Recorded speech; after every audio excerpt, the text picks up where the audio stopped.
Musk and Ramaswamy have already promised massive cuts to federal agencies Republicans don't like. They also want to cut $500 billion a year from the federal budget and fire the vast majority of federal workers. All told, they want to slash $2 trillion in government spending.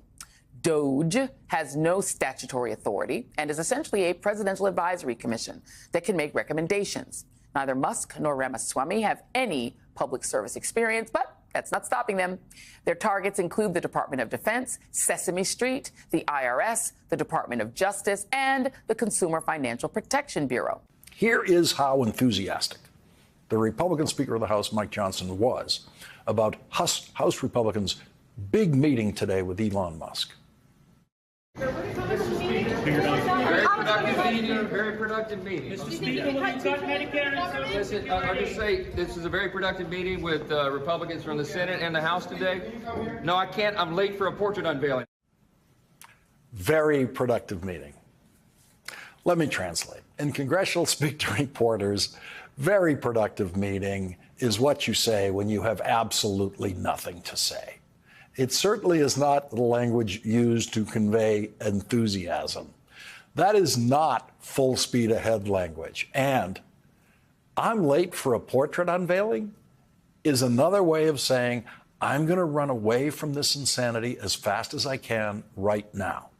Something that when I hear these two guys talking about how they're going to cut $2 trillion from the budget, it's a joke. And it's a joke because this is something you and I have been obsessed about for a very long time, the national debt, getting the deficit under control. And I just looking at your first chart here, I mean, people need to understand Social Security and Medicare make up about 50% of what the government spends. You add defense and veterans benefits, that's another 20%. So you're up to 70%. You then add debt and how much it costs to service that debt. That's another 10%. So, Steve, before they even start talking about cutting these so-called federal employees that are bankrupting us, it just makes me so mad. It's so disingenuous. Right now, the people we elect to run the government, they're not the ones who actually run the government.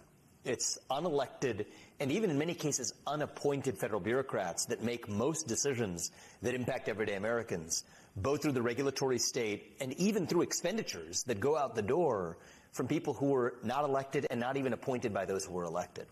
So it's a massive problem we're taking on, but I do think that it is something that we're taking on in a very different way, and I hope to have, therefore, a different result. Is there any one thing that President Trump has told you? I want you to go cut that. You know, I think he actually is looking at it the other way in terms of keeping a very open mind, top down, to say that let's start with a clean slate. Let's start fresh, and everything is in scope for what counts as government efficiency. It's not one part of the federal government or the other.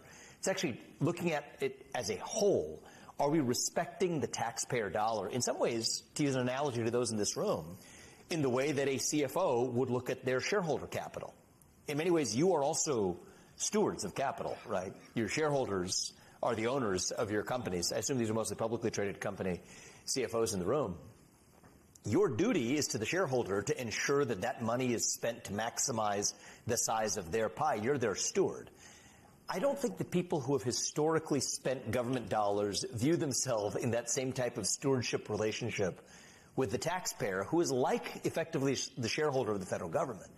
And I think if you view the way the federal government spends the taxpayer money, and that was in a corporate context, that would be a fiduciary breach, hands down. I think the officers of that public company would at minimum be fired and at worst be civilly or worse in court over the dereliction of duty they owe to the people who have entrusted them with that capital. Some labor unions are already fighting back. They've already signed contracts to try and get this, that they could be able to work from home, things like that. Your reaction to that? Well, there was a report that came out today. I don't know if you all have seen it, but someone did a little survey of how many federal employees are actually working in the office. By one estimate, it may be about 1% if you don't count the security personnel that are covering these buildings. That is absurd, and it's not something the American people would stand for. And so one of the first things that I think you'll see is a demand from the new administration and from all of us in Congress that federal workers return to their desks and get back to the work that they're supposed to be doing. I think that is common sense. What you're going to see here, the overriding theme here, is a return to common sense and a return to accountability and efficiency in government. I think that's going to serve the people well.